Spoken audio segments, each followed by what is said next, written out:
हमारे शहर में एक ऐसा गर्ल हॉस्टल था जहाँ पर रात को लड़कियां सोती तो सुबह उनके पूरे शरीर पर खरोंच के निशान होते थे और उनके प्राइवेट पार्ट से खून बह रहा होता था। उस हॉस्टल में किसी भी लड़के को आना बिल्कुल भी अलाउड नहीं था। फिर ये सब कैसे होता था? मैं इन सब से बिल्कुल अनजान थी, इसलिए उस हॉस्टल में रहने चली गई। लेकिन जब रात को मैं सोई तो मैंने देखा कि मेरा नाम कमला है। मैं एक साधारण से परिवार में जन्मी हुई लड़की थी। अपने माँ-पापा की सबसे लाडली बेटी थी। मेरे परिवार में मेरे माँ-पापा, मेरे बड़े भैया और हम 4 लोग ही रहते थे। हम लोग काफ़ी हँसी-खुशी से अपना जीवन बिता रहे थे। पढ़ाई-लिखाई में मैं काफ़ी होशियार थी और हर बार अपनी कक्षा में प्रथम स्थान लेती थी। अभी मैं 12वीं कक्षा में थी और इस बार मेरी बोर्ड की परीक्षा होने की वजह से मुझ पर पढ़ाई का प्रेशर भी ज़्यादा था। इस वजह से मैं ज़्यादातर पढ़ाई में ही ध्यान देती थी। बाकी के किसी भी काम में मेरा ज़्यादा मन नहीं लगता था, क्योंकि मुझे अपने पिताजी को गर्व महसूस करवाना था। पूरे स्कूल में मैं टॉप करके मेरे पिताजी को प्राउड फील करवाना चाहती थी, ताकि सभी अध्यापक मेरी तारीफ़ें करें और मेरे पिताजी का गर्व से सीना चौड़ा हो जाए। इसीलिए मैं दम लगाकर पढ़ाई करने लगी। अब मेरी परीक्षा के दिन भी नज़दीक आ गए और मैं खूब तैयारी में लग गई। धीरे-धीरे मेरी परीक्षा भी कंप्लीट हो गई। अब रिज़ल्ट आने में काफ़ी समय था। तभी पिताजी ने कहा कि बेटा, एग्ज़ाम भी हो गया है। अभी इसके रिज़ल्ट में भी काफ़ी समय है और इसकी छुट्टियाँ चल रही हैं और मुझे भी काम का ज़्यादा प्रेशर नहीं है। इन दिनों में मैं भी फिर काफ़ी फ्री हूँ, तो क्यों ना हम लोग कहीं घूमने के लिए चले जाएँ। दरअसल मेरे पिताजी की बड़ी-बड़ी दुकानें थीं और मेरे बड़े भैया भी पिताजी के साथ दुकान में ही काम सँभालते थे। क्योंकि उन्हें पढ़ाई-लिखाई में ज़्यादा रुचि नहीं थी, तो उन्होंने पिताजी का कारोबार सँभाल लिया। अभी पिताजी और बड़े भैया दुकान का कारोबार सँभालते थे और माँ घर पर काम करती और मैं अपनी पढ़ाई पूरी करती थी। अब मेरी छुट्टियां शुरू हो गईं, तो पिताजी ने कहा कि हम लोग भी फ्री हैं, तो चलो हम सब लोग शिमला घूमने के लिए चलते हैं। सब लोगों को यह विचार अच्छा लगा। तभी भैया ने कहा कि हम लोग चले तो जाएंगे, लेकिन दुकानों को कौन संभालेगा? तभी पिताजी ने कहा कि हम लोगों ने इतने ईमानदार लोग रख रखे हैं। हमें पता है कि वह किसी भी चीज़ में कोई कमी नहीं आने देंगे और कोई दिक्कत भी नहीं आने देंगे। तभी पिताजी ने अपने मैनेजर को फ़ोन करके बुलाया। मैनेजर घर पर आ गया और पिताजी ने कहा कि मेरी बेटी की छुट्टियां चल रही हैं। उसके बाद यह कॉलेज में हो जाएगी और फिर उसके बाद पता नहीं कब इसे जल्दी छुट्टियां मिलेंगी। इसलिए हम लोग चाहते हैं कि हम लोग कुछ दिनों के लिए घूमने के लिए बाहर चले जाएं। तो क्या तुम दुकानों का अच्छे से कारोबार संभाल सकोगे? तभी मैनेजर ने कहा कि आप फ़िक्र मत कीजिए, आपको जितने दिन लगा कर आना है, लगा आओ। यह पूरा धंधा मैं अपने आप सँभाल लूँगा। जिस तरह तक आज तक आपका धंधा चल रहा है, ठीक उसी तरह आपका धंधा बाद में भी चलेगा। कोई भी गड़बड़ नहीं होने दूँगा। तभी पिताजी ने कहा कि मुझे तो तुम पर पहले से ही भरोसा था। खैर, अब सब कुछ काम मैनेजर को सौंप कर हम लोग शिमला घूमने के लिए चले गए। दोस्तों, वहाँ पर हम लोगों ने खूब मस्ती की, खूब एंजॉय किया। 10 दिन पता नहीं कब निकल गए, कुछ पता ही नहीं चला। अब मेरे रिजल्ट आने में केवल 2 ही दिन बचे थे। तभी पिताजी ने कहा कि रिजल्ट आने के तुरंत बाद ही इसे कोई अच्छी कोचिंग सेंटर में भेज देंगे और इसके लिए कोई अच्छा कॉलेज भी ढूंढ लेंगे। इसीलिए हमें जाना ही पड़ेगा। आप 10 दिन हमने मस्ती कर ली थी। तभी माँ को भी यह काम ठीक लगा। माँ ने भी कहा कि हाँ, और भैया को भी ये ठीक लगा। तभी अचानक से पापा के पास फ़ोन आता है। वह कॉल शर्मा अंकल का था, जो मेरे पिताजी के सबसे करीबी दोस्त थे। वह यहीं शिमला के नज़दीक ही एक शहर में रहते थे। आते वक्त पिताजी ने कहा तो था कि शर्मा जी से भी मिलकर चलेंगे, लेकिन फिर हम लोगों के एंजॉय के चक्कर में सब कुछ भूल गए। तभी पिताजी ने कहा कि शायद शिमला में वह आया होगा और उसने हमें देख लिया होगा, तभी तो वह फ़ोन कर रहा है। पिताजी ने फ़ोन उठाया तो वह कुछ अजीब तरह से बात कर रहे थे, मानो घबराए हुए। जैसे ही पिताजी ने फ़ोन रखा तो हम सब लोगों ने पूछा कि क्या हुआ, सब खैर खबर है ना?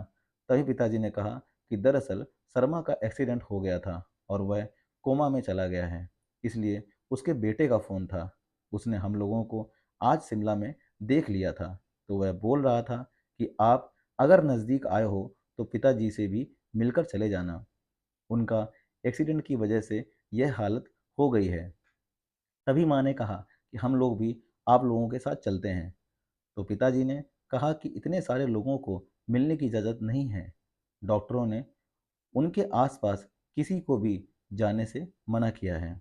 अगर कोई मिल सकता है तो केवल एक ही आदमी मिल सकता है। उनके घर के अंदर भी कोई ज़्यादा लोग नहीं जाते। इसलिए आप लोग घर की ओर निकलो और मैं शर्मा से मिलकर कल वापस आ जाऊंगा। तभी भैया ने कहा कि ठीक है, आप शर्मा अंकल से मिलकर कल आराम से आ जाना। हम लोग आज घर के लिए निकल जाते हैं। हम लोग तो घर के लिए आ गए और पिताजी शर्मा अंकल के पास चले गए। अब मैं अपने ट्रिप की वजह से पूरी तरह से थक चुकी थी। मुझे तो बड़े ज़ोरों से नींद आ रही थी। घर आते ही मैंने तो सीधा अपना बिस्तर पकड़ लिया और जाकर सो गई। सोते ही मेरी आंख लग गई और मुझे पता नहीं चला कि कब रात का समय हो गया। लगभग 5-6 घंटों से जब मेरी आंख खुली तो बिल्कुल अंधेरा हो चुका था और माँ खाना लगाने की तैयारियां कर रही थीं। मैंने उठकर अपना फेस धोया और खाना खाने के लिए चली गई।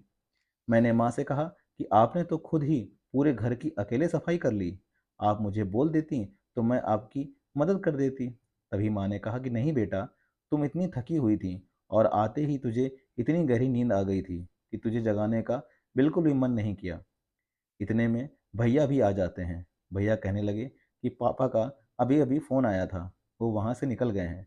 सवेरा होने से पहले वह घर पर आ जाएंगे। मैंने कहा चलो यह तो अच्छा हुआ। तभी भैया ने कहा कि माँ, आपने अकेले क्यों इतने बड़े घर की सफाई अपने आप काम वाली को बुला लेते, वह आपकी मदद कर देती। हाँ, उसे कुछ एक्स्ट्रा पैसे दे देते। तभी माँ ने कहा कि नहीं बेटा, इसकी कोई ज़रूरत नहीं है। अभी भी मेरी बाजुओं में दम है और मैं कहाँ बूढ़ी हो गई हूँ। मैंने सब कुछ कर लिया। तुम लोग खाना खा लो, फिक्र मत करो। खैर ऐसे ही हम लोगों ने खाना खा लिया। खाना खाते ही मैं फिर से सोने के लिए चली गई, क्योंकि जितने दिन मैं शिमला में रही थी वहाँ पर मुझे सिर्फ घूमने घूमने का ही शौक रहा था। मैं अपने सोने खाने पीने का बिल्कुल भी ध्यान नहीं रखती थी, इसीलिए मेरी नींद भी अच्छे से पूरी नहीं हो पाती थी। अब इतने दिनों की नींद एक साथ मुझे पूरी करनी थी, तो बस खाना खाते ही मैं सो गई और मेरी फिर से आँख लग गई। माँ और भैया भी काफ़ी थके थे, इसलिए वह भी सो गए। लेकिन हमें क्या पता था कि हमारी ज़िंदगी में एक बहुत बड़ा तूफ़ान आने वाला है।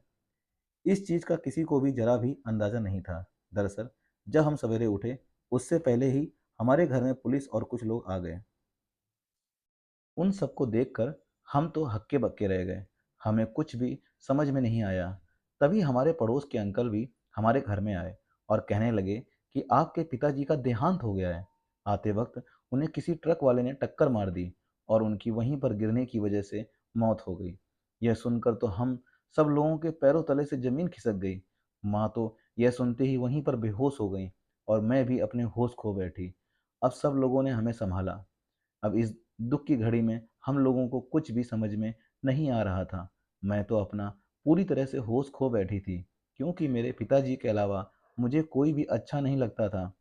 हाँ, मेरे माँ और भैया के साथ मेरी अच्छी बॉन्डिंग थी, लेकिन मेरे पिताजी के जैसे किसी के साथ नहीं थी। मैं अपनी हर छोटी-बड़ी बात अपने पिताजी से ही कहती थी, यहाँ तक कि अपनी हर पर्सनल बातें पिताजी से जाकर ही बोलती थी, क्योंकि वह मेरे लिए मेरी माँ से ही बढ़कर थे। अब वह इस दुनिया में नहीं रहे, यह खबर सुनते ही तो मैं बिल्कुल टूट चुकी थी, लेकिन अब जैसे-तैसे खुद को सँभालना ही था, क्योंकि भगवान के आगे किसी का भी ज़ोर नहीं चलता।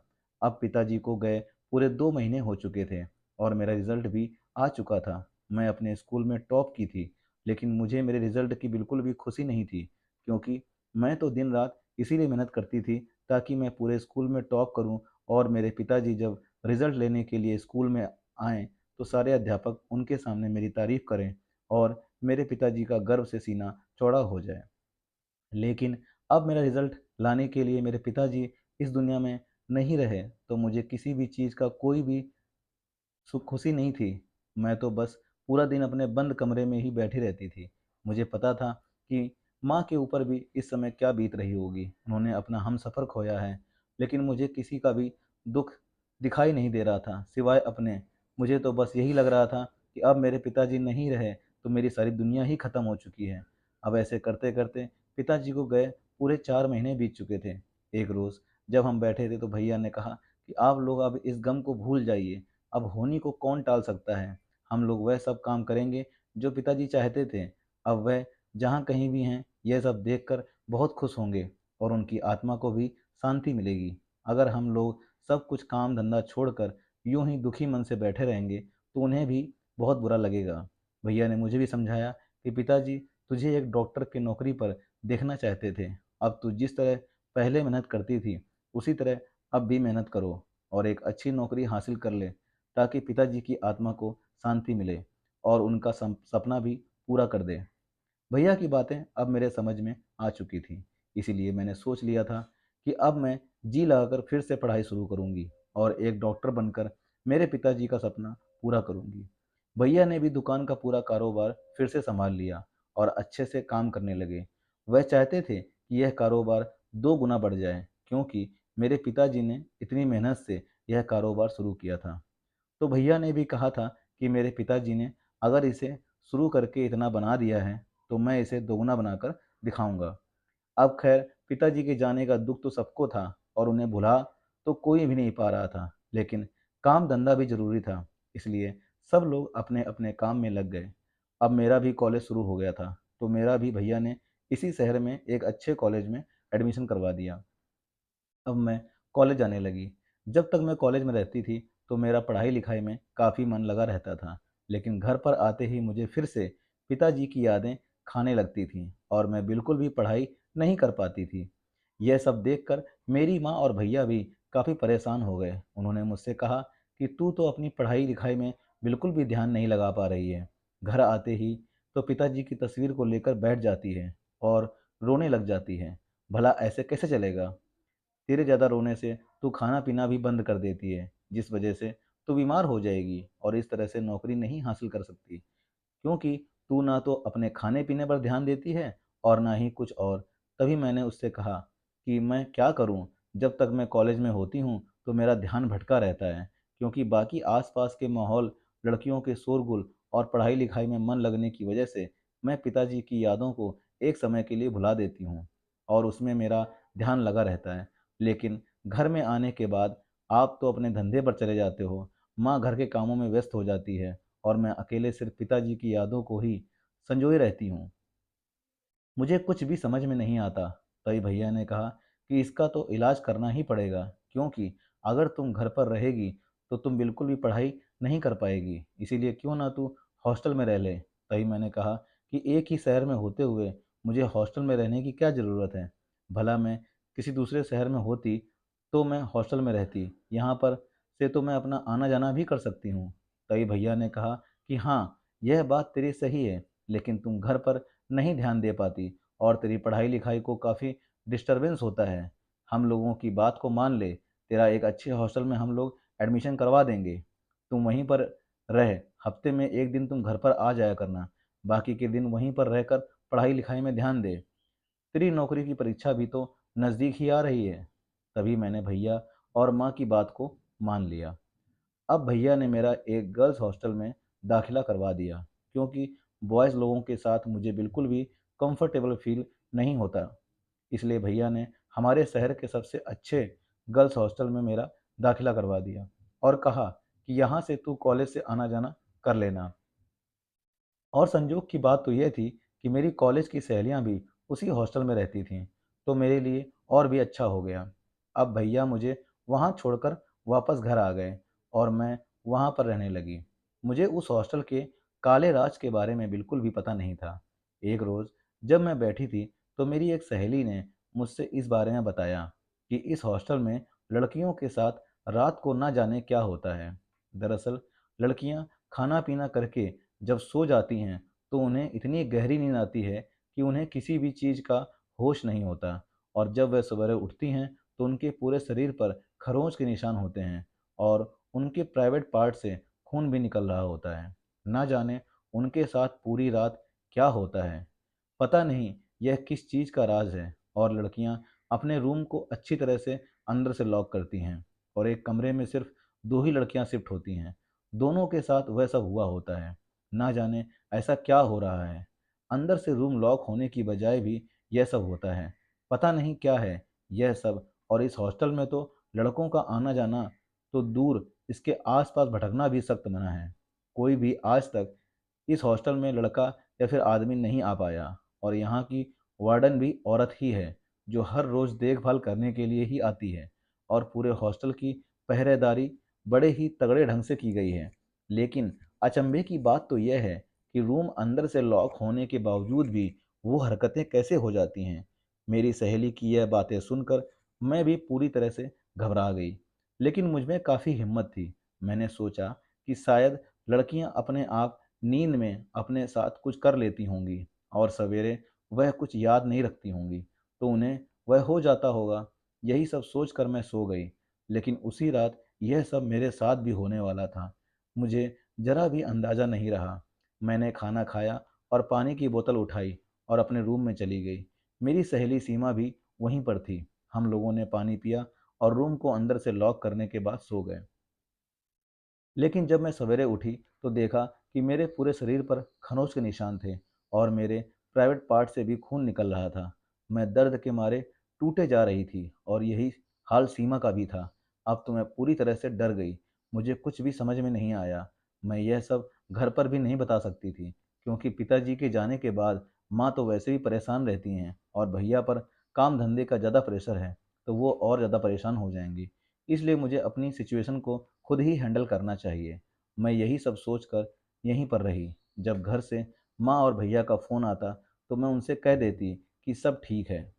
मैं पढ़ाई-लिखाई भी अच्छे से कर रही हूँ और मेरी तबीयत वगैरह भी बिल्कुल ठीक है। मैंने उन्हें कुछ भी बात नहीं बताई। अब पूरे दिन मेरे दिमाग में बस यही सब चलता रहा कि आखिर यह सब हो क्या रहा है?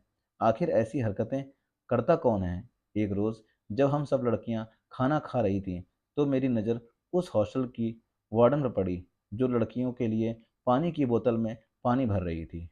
उन बॉटल्स में वो एक पुड़िया से ना जाने क्या मिला रही थी। मुझे तो वार्डन पर शक हो गया कि इसमें शायद इसका कोई हाथ हो, लेकिन फिर एक तरह से सोच लिया कि यह तो खुद लड़की है और क्या करेगी। लेकिन फिर मैंने यह बात सीमा और मेरी बाकी की सहेलियों को बताई। सब लड़कियों ने कहा कि आज तो पता लगा कर ही रहेंगे। जिन जिन लड़कियों को पता था, उन्होंने कहा कि पानी की बोतल में कुछ तो मिलाया है, इसलिए हम लोग पानी पीने का नाटक करेंगे, लेकिन पानी को पिएंगे नहीं। हम लोगों ने जल्दी जल्दी से खाना ख़त्म किया और अपनी अपनी पानी की बोतल उठाई और रूम में ले जाकर थोड़ा थोड़ा पानी खिड़की से बाहर डाल दिया था, ताकि देखने वाले को लगे कि बोतल में से पानी कम हुआ है, यानी कि हम लोगों ने पानी पिया है। हम लोगों ने वह पानी खिड़की से बाहर गिराकर अंदर से रूम लॉक करके सो गए। हमें नींद तो नहीं आने वाली थी, क्योंकि हमारी तो पूरी तरह से नज़र अपने प्लान पर थी कि कमरे में कौन आएगा। तब लड़कियों ने प्लान बनाया कि जिस भी कमरे में जो भी हरकत हो, वो चिल्लाने लग जाए, इसलिए हम सब लोग वहीं पर इकट्ठा हो जाएंगे। हम लोग बस सोने का नाटक कर रही थी।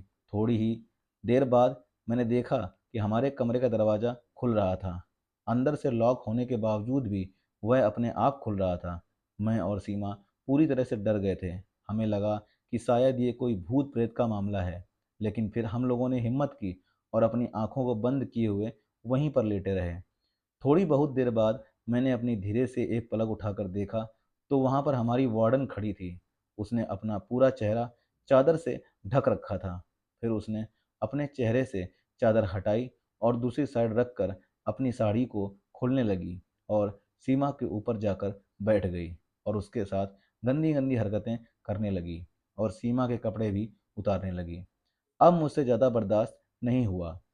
मैं जल्दी से अपने बेड से उठी और ज़ोर-ज़ोर से चिल्लाने लगी। मेरी चिल्लाने की आवाज़ सुनकर वार्डन वहाँ से भागने लगी, तो सीमा और मैंने उसे पकड़ लिया। इतने में सारी लड़कियाँ वहाँ पर इकट्ठा हो गईं। अब सब लोगों के सामने वार्डन का भांडा फूट चुका था। तभी सीमा ने जल्दी से पुलिस को फ़ोन लगाया। पुलिस ने वहाँ पर आकर वार्डन से कहा कि ये सब क्या चल रहा था। तभी वार्डन ने कहा कि दरअसल मुझे माफ़ कर दो, मुझे तो लड़कियों के साथ इस तरह की हरकत करने में बड़ा ही मज़ा आता था। इसलिए मैंने गर्ल्स हॉस्टल खोला और अपनी नीयत को अंजाम देने लगी। मैं लड़कियों के पीने के पानी में नशे की दवा मिला देती, जिससे वह पीने के बाद बिल्कुल नशे में चली जाती हैं। और हर रूम की मैं एक एक्स्ट्रा चाबी अपने पास रखती थी, ताकि जब यह पूरी तरह से बेहोशी की हालत में चली जाएं, तो मैं अपने आप दरवाज़ा खोलकर इन लोगों के साथ गंदी गंदी हरकतें कर लूं और अपनी प्यास मिटा लूं।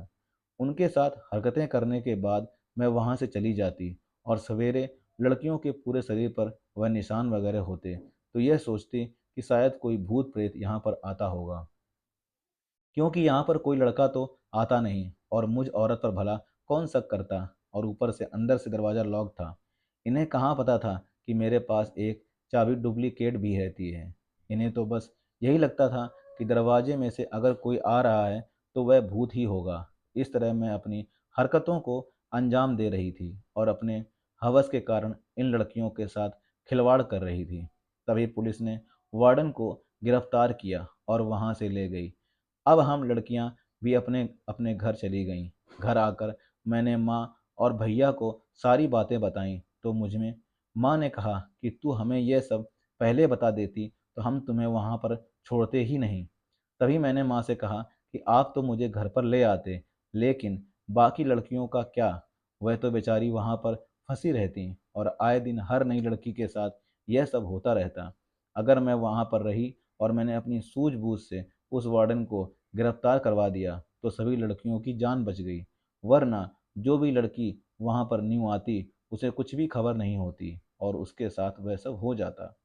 तभी माँ ने कहा कि हाँ बेटा, यह तो तुम ठीक कह रही हो। अब मैंने भी मन बना लिया था कि मैं घर पर रहकर ही पूरी मन लगाकर पढ़ाई करूँगी, और मैं अपने पूरे जी जान से पढ़ाई शुरू कर दी थी और अच्छे से अपने परिवार के साथ रहने लगी थी।